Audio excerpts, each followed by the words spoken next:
Hello guys, കുറച്ച് നേരമായിട്ട് ഇപ്പൊ കത്തി നിൽക്കുന്ന ഒരു വിഷയമാണ് നമ്മുടെ ജാഫർക്കയുടെ ഒരു വോയിസ് ക്ലിപ്പ്. അതായത് നമ്മുടെ ജാസ്മിന്റെ അച്ഛന്റെ ഒരു വോയിസ് ക്ലിപ്പ്. ജാസ്മിന്റെ അച്ഛൻ അദ്ദേഹത്തിന്റെ ആർമിക്കാരോട് പറയുന്ന കാര്യമാണ്, മക്കളെ അങ്ങനെയൊന്നും അല്ല, കാര്യങ്ങൾ ഇതൊക്കെ വേറെയാണ്. സംഭവം വന്ന് കയ്യും കാലൊക്കെ പിടിച്ചെന്നുള്ള സിബിന്റെ പേരിലേക്ക് ഒരു സംഭവം വോയിസ് ക്ലിപ്പ് ഇട്ടു. അത് കേൾപ്പിച്ചു തരാം. എന്നിട്ട് രണ്ടാമത് നമുക്ക് സിബിന്റെ ഭാഗം കൊണ്ടൊന്ന് കേൾക്കാം. എന്താണ് അവിടെ സംഭവിച്ചെന്നുള്ള കാര്യം, ചെന്നൈ എയർപോർട്ടിൽ നടന്ന കാര്യം. ഇതിനകത്ത് ദിയാസനയുടെ പേരൊക്കെ വരുന്നുണ്ട്. ഒത്തിരി കാര്യങ്ങൾ വിശദമായി സംസാരിക്കാറുണ്ട്. സത്യത്തിനൊപ്പം നമുക്ക് നേരിനൊപ്പം കാര്യങ്ങൾ സംസാരിക്കാം. മോനെ, സിബിനെ ചെന്നൈ എയർപോർട്ടിൽ വെച്ച് കണ്ടതാ, സിബിനെയും മറ്റേ ബെഡായി ആര്യയും കൂടെ. അപ്പൊ ഈ പുള്ളി എന്നോട് വന്ന് കണ്ട് സംസാരിച്ച് ഒരു സോറിയൊക്കെ പറഞ്ഞ് ഇങ്ങനെ എന്തുകൊണ്ടച്ചാന്നൊക്കെ വിശേഷം എന്നൊക്കെ ചോദിച്ച് കാര്യങ്ങളൊക്കെ ചോദിച്ച്, ശരി ഞാൻ ഒരു ഫോട്ടോ എടുക്കട്ടെ എന്ന് ചോദിച്ചു.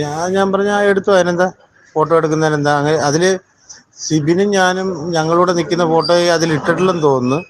ആര്യയും ഞങ്ങൾ എല്ലാവരും കൂടെ എടുത്ത ഒരു ഫോട്ടോയും ഉണ്ട്. അപ്പം നമ്മുടെ ഗ്രൂപ്പിന് പുള്ളി എന്നോട് പറഞ്ഞത് ജാസ്മിൻ്റെ ഗ്രൂപ്പ് അല്ല ഇത് ചെയ്യുന്നത്, വേറെ ഗ്രൂപ്പിൽ നിന്ന് ആൾ വന്നാൽ ചെയ്യുന്നതെന്നൊക്കെ പറഞ്ഞിട്ടാണ് ഇട്ടത്. പക്ഷെ അന്നേരം പുള്ളി ഇട്ടതെന്ന് പറഞ്ഞാൽ കുരു പൊട്ടുന്നവർ പൊട്ടട്ടെ എന്നാ.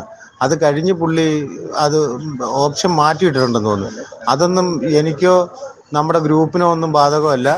പുള്ളി വന്ന് ചോദിച്ച് ക്ഷമയൊക്കെ പറഞ്ഞുകൊണ്ട് ഞാൻ റിപ്പോർട്ട് കൊടുക്കാൻ കൊടുക്കുന്നേ ഉള്ളൂ. ഇത് ഗ്രൂപ്പിലിട്ടേരെ.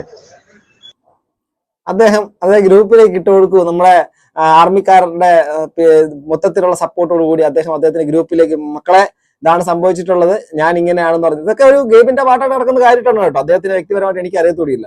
സോ അദ്ദേഹം പറഞ്ഞ ആ വോയിസ് ക്ലിപ്പ് പുറത്ത് വന്നു. അപ്പൊ അതിനുശേഷം നമുക്ക് എന്തായിരുന്നാലും സിബിന്റെ സൈഡിൽ സിബിൻ എന്താണ് ഇതിനെക്കുറിച്ച് പറയാനുള്ള കാര്യം കൂടെ വിശദവും വ്യക്തവുമായിട്ട് കേൾക്കാം. അപ്പോഴല്ലേ ഇതിന്റെ ഒരു രീതി രസം വരുള്ളൂ. ഞാൻ കേട്ടു. ഞാൻ ആ വീഡിയോസ് കണ്ടു, പുള്ളി ഓഡിയോ ഷെയർ ചെയ്ത് കണ്ടു. മാപ്പ് പറയേണ്ട സാഹചര്യം ഇല്ലല്ലോ.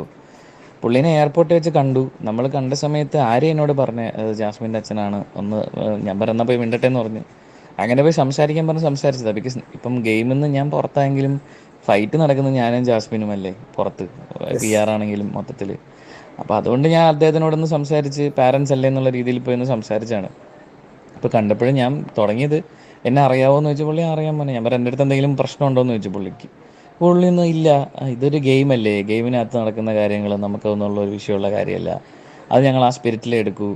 ഞാൻ പറഞ്ഞു, പുറത്താണെങ്കിൽ ഞാൻ ഗെയിമിനെ കുറിച്ചേ പറഞ്ഞിട്ടുള്ളൂ ജാസ്മിൻ, അല്ലാതെ വേറൊന്നും പറഞ്ഞിട്ടില്ല എന്ന് പറഞ്ഞാണ് ഞങ്ങളുടെ കോൺവെർസേഷൻ സ്റ്റാർട്ട് ചെയ്തത്. ഏതാണ്ട് 1 മണിക്കൂറോളം ഞങ്ങൾ സംസാരിച്ചു. ഞാൻ പുള്ളിയായിട്ടും പുള്ളിയുടെ വൈഫ്, അതായത് ജാസ്മിൻ്റെ ഉമ്മ, അവരൊക്കെ എന്നോട് പറഞ്ഞത്, മോനെ നീ PR-നെ അത് എന്താ വിഷമിക്കരുത്, അവരങ്ങനെ പലതും പറയും, അതൊന്നും കാര്യമാക്കി വിഷമിച്ച് നടക്കണ്ട എന്നൊക്കെയാണ് പറഞ്ഞത്. എന്നിട്ട് അവിടെ വെച്ച് തന്നെ പുള്ളി ഈ പറയുന്ന ഒരു 3-4 പ്രാവശ്യം ദിയനെ ഫോൺ ചെയ്തു. ദിയാസനായിട്ട് സംസാരിച്ചു. ഞാൻ സംസാരിച്ചിട്ടില്ല. ഈ പുള്ളിയുടെ ഫോണിൽ നിന്ന് ആര്യയോട് സംസാരിച്ചു. ഇതൊക്കെ ഉണ്ടായത് അവിടെ വെച്ച്. അപ്പം ഫോട്ടോ എടുക്കുമ്പോഴും ഞാൻ പറഞ്ഞു, ഈ ഫോട്ടോ ഇടാം, അപ്പോൾ ചിലർ ഗുരു പൊട്ടും, ജാസ്മിൻ PR തന്നെയാണ് പ്രശ്നം. അപ്പോൾ പുള്ളി പറഞ്ഞു, ആ മോനെ നീ എടുത്തിട്ടോ എന്ന് പറഞ്ഞിട്ടാണ് ഞാൻ ഇട്ടത്. എന്നിട്ട് പിന്നെ ഞാൻ എഡിറ്റ് ചെയ്ത് മാറ്റിയത്, ഞാൻ പുള്ളിയെ അന്വേഷിച്ച് പോയി എന്നൊക്കെ പറഞ്ഞ് പല സാധനങ്ങളും വന്നുകൊണ്ടാണ് ഞാനത് എഡിറ്റ് ചെയ്ത് മാറ്റിയിട്ട് ഇതൊരു നമ്മളവിടെ വെച്ച് എന്താ പറയുക, യാദൃശ്ചികമായി കണ്ടുപിട്ടിയതാണ് ഇത്. പിന്നെ വീണ്ടും ഇങ്ങനെ ഒരു കോൺട്രഡിക്ഷൻ വരാൻ സാധ്യതയുണ്ടല്ലോ, അതുകൊണ്ടാണ് ഞാൻ പറഞ്ഞത് അത് ജാസ്മിൻ്റെ PR-കൾക്കെതിരെയാണ്. പിന്നെ പുള്ളിയും പറഞ്ഞ വേർഡാണ് എൻ്റെ അടുത്ത്, സിബിൻ ജാസ്മിൻ്റെ ഗെയിമിനെ വിമർശിക്കണം. പിന്നെ കുറേ കാര്യങ്ങൾ സംസാരിച്ചു. ഇപ്പോൾ ആര്യയുടെ സ്റ്റോറി ഉണ്ട്. ആര്യ ഇപ്പം എന്തായാലും ലൈവ് വരുന്നുണ്ട്. ഞാൻ ആലോചിക്കുന്നത് ഞാനും കൂടെ ആ ലൈവിൽ അങ്ങ് ജോയിൻ ചെയ്താലെന്ന് ആലോചിക്കുകയാണ്. കാര്യം പുള്ളി നമ്മുടെ അടുത്ത് കോൺഫിഡൻഷ്യലായിട്ട് പറഞ്ഞ ഒരുപാട് കാര്യങ്ങളുണ്ട്. അദ്ദേഹം ഇങ്ങനെ പുറത്ത് വിടുകയാണെങ്കിൽ നമ്മളും പറയാം. ദിയ സ്റ്റോറി ഇട്ടത് കണ്ടു, ദിയ എന്നിട്ട് ആര്യ ഫോൺ ചെയ്തു ദിയെ.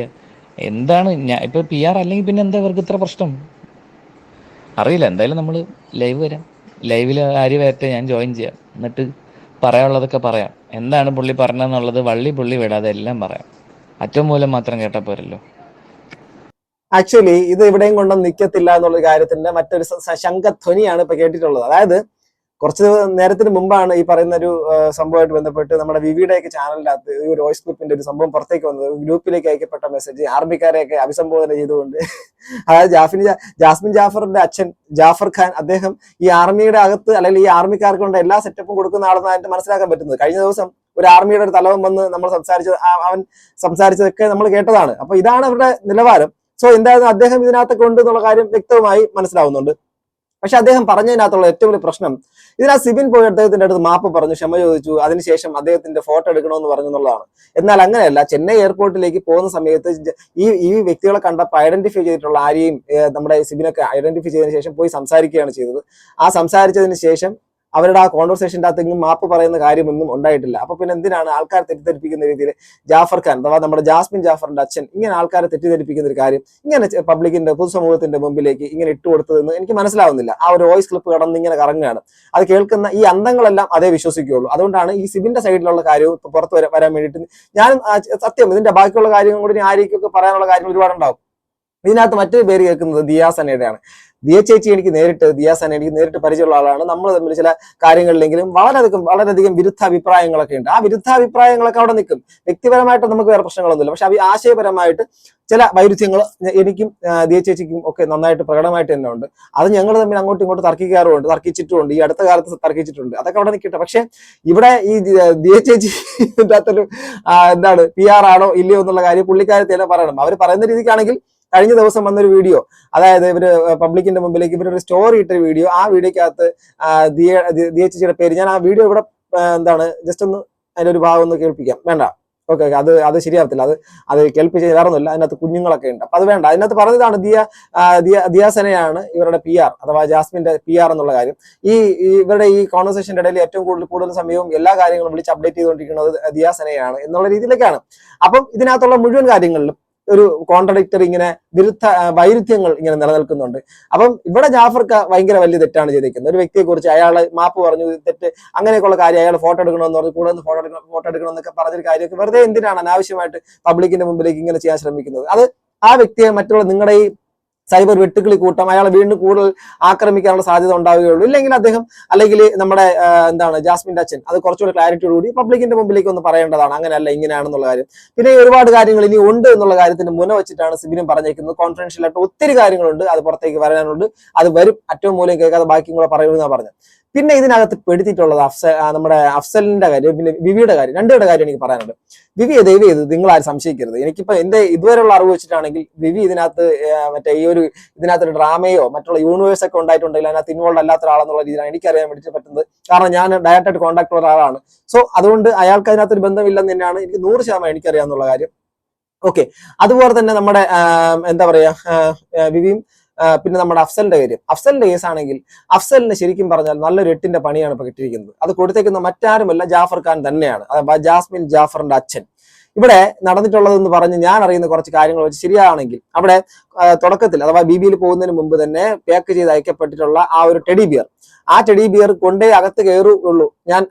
എനിക്ക് ഈ ഒരു വീട്ടിലേക്ക് കയറണമെങ്കിൽ ഞാൻ ആ ടെഡി ബിയർ കൊണ്ടേ BB ഹൗസിന്റെ അകത്ത് കയറുള്ളൂ എന്ന് വാശി പിടിച്ചിട്ടുള്ള അദ്ദേഹം വഴക്കുണ്ടാക്കി, അവിടെ പ്രശ്നമുണ്ടാക്കി. റിയ എന്ന് പറയുന്ന നമ്മുടെ ഷോ ഡയറക്ടർ, ആ ഡയറക്ടറുമായിട്ട് ഇയാൾ വാക്കുതർക്കങ്ങളിലോട്ട് നിരന്തരം ഏർപ്പെടുന്ന ഒരു കാര്യമൊക്കെ ഞാൻ അറിഞ്ഞു. അങ്ങനെ ഒരുപാട് കാര്യങ്ങൾ.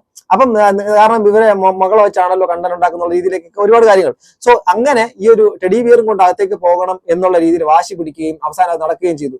തെറ്റ് ഇതൊന്നുമല്ല. തെറ്റെന്ന് വെച്ചാൽ അകത്ത് പോയിട്ട് ഇനി അത്തയെ ആലോചിക്കുക, ഉമ്മയെ ആലോചിക്കുക, അഫ്സലിനെ ആലോചിക്കുക എന്ന് പറയുമ്പോൾ ആ വ്യക്തിയുടെ പെർമിഷൻ ഉണ്ടോ, ആ വ്യക്തിയുടെ കൺസെന്റ് ഉണ്ടോ? കാരണം നിങ്ങളത് വാക്ക് കൊടുത്തോളൂ, ഞാനിവിടെ ഉണ്ട് എന്നുള്ള കാര്യം അവളോട് പറഞ്ഞോളൂ എന്ന് പുള്ളിക്കാരൻ പറഞ്ഞു.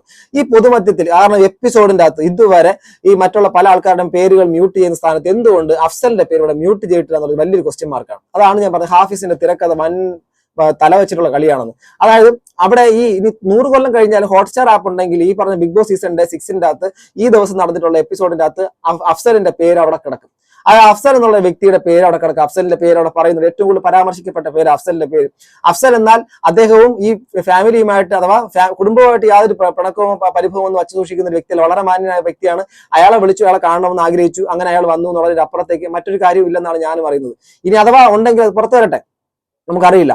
പക്ഷെ അദ്ദേഹത്തിന്റെ കൺസെന്റ് ഇല്ലാതെയാണ് അദ്ദേഹത്തിന്റെ പേര് അവിടേക്ക് പറഞ്ഞതെന്നും അദ്ദേഹം അങ്ങനെ ഒരു കാര്യത്തിന് വേണ്ടി കാത്തിരിക്കുന്നില്ല എന്നുള്ള രീതിയിലേക്കാണ് ഞാൻ അറിയുന്നത്. എന്തോ ആയിക്കൊണ്ട് പോട്ടെ, അങ്ങനെ ഒരു പേര് അവിടെ എടുത്തിട്ട് ആ പുള്ളിക്കാരന്റെ പേരും കൂടെ വലിച്ചഴിക്കുമ്പോൾ അയാൾ ഇങ്ങനെ ഒരു വാക്ക് കൊടുത്തു, വരൂ, ഞാൻ ഇവിടെ വെയിറ്റ് ചെയ്യുകയാണെന്നുള്ള രീതിയിലേക്കുള്ളൊരു സംഭവമാണല്ലോ അകത്ത് കൊടുത്തത്. അഫ്സൽ ഉണ്ട്, പുറത്ത് നിനക്ക് വേണ്ടി കാത്തിരിക്കുന്ന അഫ്സൽ ഉണ്ട് എന്ന് പറയുമ്പോൾ ആ ഒരു ഹോപ്പും കൊടുത്ത് അവിടെ നിൽക്കുന്ന കണ്ടസ്റ്റന്റിനോട് ഹോപ്പ് കൊടുക്കുന്നു. പുറത്തുള്ള വ്യക്തി ഇത് അറിഞ്ഞിട്ടുമില്ല.